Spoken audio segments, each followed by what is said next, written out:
Every decade or so, there seems to be a shift in the video game space. Trends catch on, games go viral, leading to entirely new subgenres that are created and artistic art styles that become popular. We see this in the late 2000s with Gears of War starting a wave of these gritty, brown-colored cover shooters, and a decade later, we see it again with PUBG and Fortnite starting the battle royale craze that took over the world. Now there's a new genre on the horizon, one that pushes the immersion and graphics to a whole new level.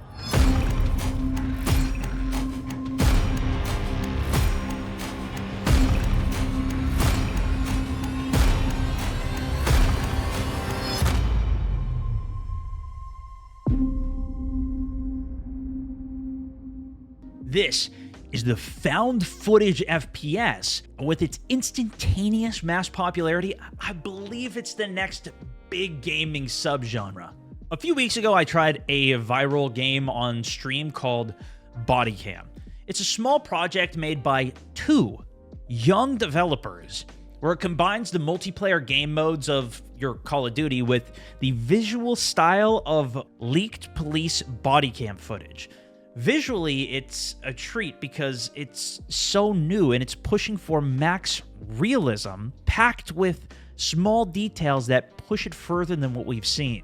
Obviously, the extra movement of the player's camera simulates a body cam, but also the pixelated sensors over the faces of the people that you're shooting, the pitch black darkness and realistic lighting rather than giving you a good gameplay experience, or even the post-death spectating in the form of drones flying around that you get to control. It's immediately evident, the graphical presentation of this game, even just looking at the comments of the clips and how shocked people are in what they're seeing. So how come then this isn't the biggest game ever? Well, gameplay-wise, it was lacking in content, and the glaring bugs hampered the experience of the game. Kind of like VR being a cool experience to try, and then you realize that it still has a long way to go before it's really going to become your main game and go-to thing, especially if you have other better options to play. However, that doesn't mean the game is without some great experiences.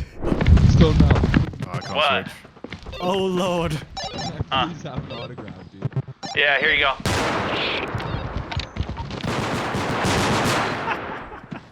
Interestingly, while I was playing the game, there seemed to be a lot of confusion in the chat. People seemed to believe that they had seen this game before. People were shocked that the game was already out. And a few even mentioned that they thought it was originally going to be a horror game.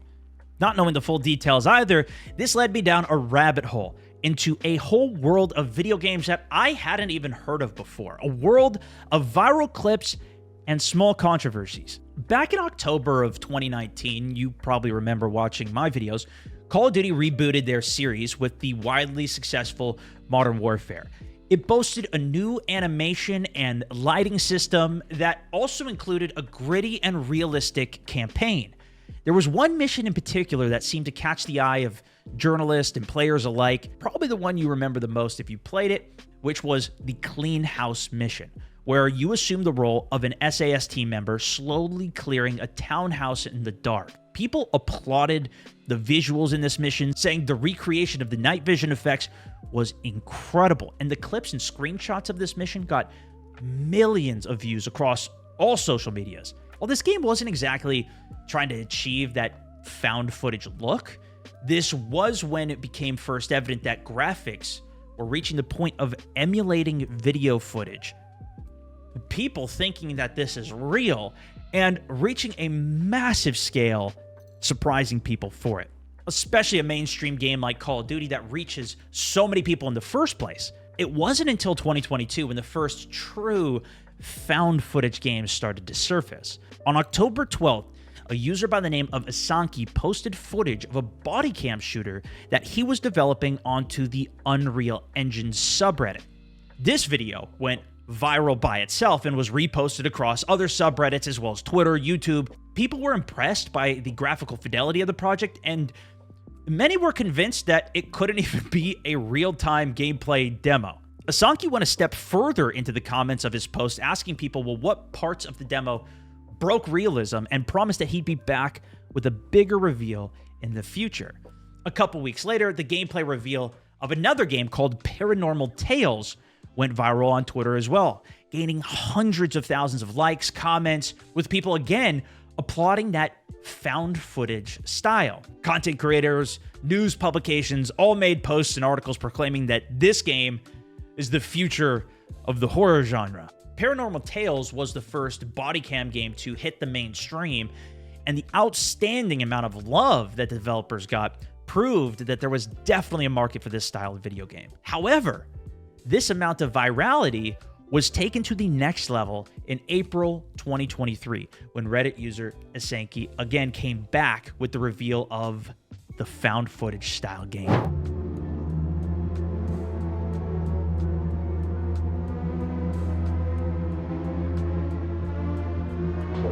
Where the fuck is Oscar?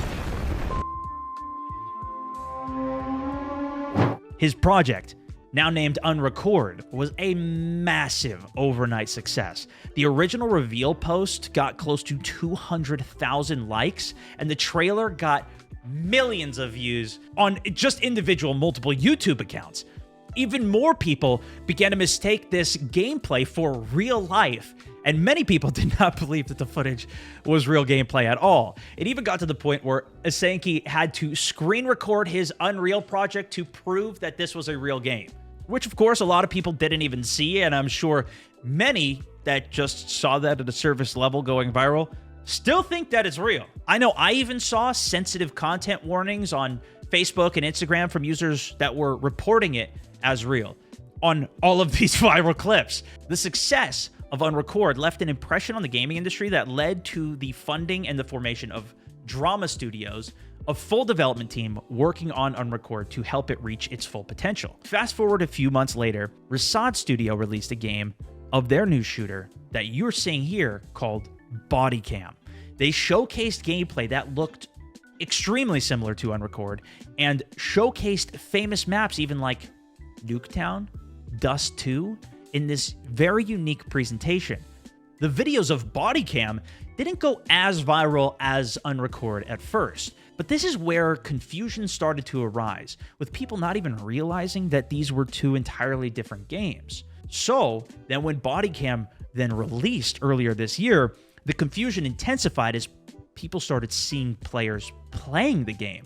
Content creators, official publications even kept mistakenly referring to Body Cam as that game that went viral, Unrecord. So, of course, your average person not even following this sees a Body Cam style game on their feed that looks real, that people are playing, and it reaps the reward of the hype by beating the other to market. This annoyed a lot of people who were actively looking forward to Unrecord, as the lack of content in Body Cam and heavy usage of Unreal Engine store assets for maps made the game kind of feel like a cash grab that was capitalizing on the success of another game in this new genre in the first place.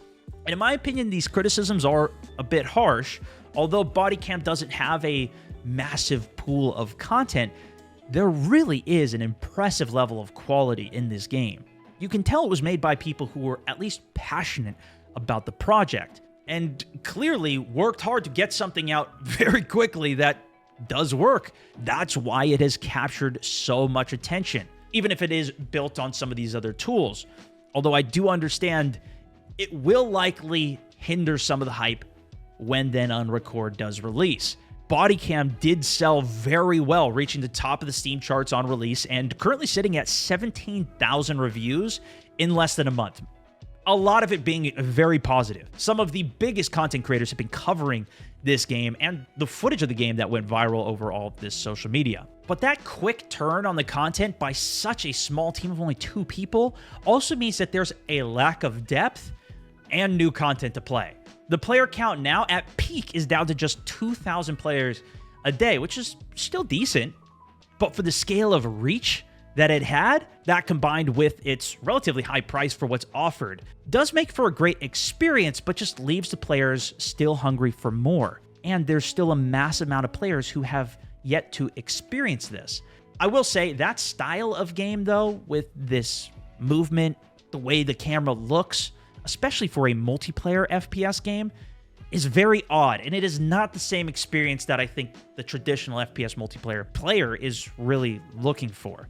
But Bodycam wasn't the only found footage game that released this year. The found footage style has also found footing with the horror game genre, with games like Don't Scream and Pools releasing this year to very good reception as well. I feel like this style of design does tend to lend itself better to the horror genre, as the realistic graphics, the muffled sound effects add to that uneasiness in a horror game. Don't Scream in particular even goes further in its immersion of its design, taking the player's microphone to influence the game. If the game hears you speaking or scream at a scare, you die. But then why are all of these found footage games only just getting popular now? And why do they all look so similar in the first place, causing all of this muddiness in what's even the right game? Well, apart from Call of Duty, all of the games that I've mentioned today utilize the Unreal Engine 5. More specifically, they use the Lumen lighting engine and the Nanite geometry systems.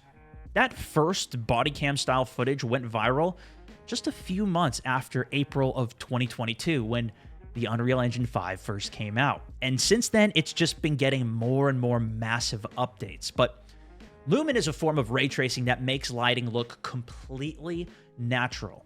Before ray tracing, the most common way of lighting a game was carefully placing lights in a level, baking them into the textures. It was a very time-consuming practice that meant high-quality lighting was left up to mainly big developers who could spend all of that time. Lumen opened the door up to realistic lighting for everybody. It simulates real-world lighting conditions so that you don't have to calculate and bake in lights for your level. It streamlines everything. These two features, amongst everything else that UE5 packs in, revolutionized the indie game scene, especially on the graphical side. Developers could take these hyper-realistic looking games without needing to have the massive development teams behind them. In fact, this is even what movie and TV studios are using for their background stages and sets. For now, we wait until we see more from Unrecord and even Paranormal Tales. If those games succeed, especially with bigger studios, then we could be seeing these found footage style games for years to come.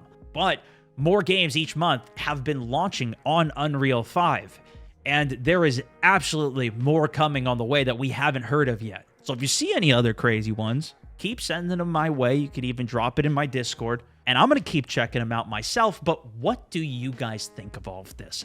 Are you interested in this type of video game? Are the controls too miserable to play for long durations, especially in FPS multiplayers? Is this just a fad, or is this something that you could imagine really catching on? Let me know in the comments. And if you want to see me cover these types of games as they release, or want to see me even play through some of the horror ones on my Beyond channel, let me know. This has been Stoneman64, and thanks so much for watching.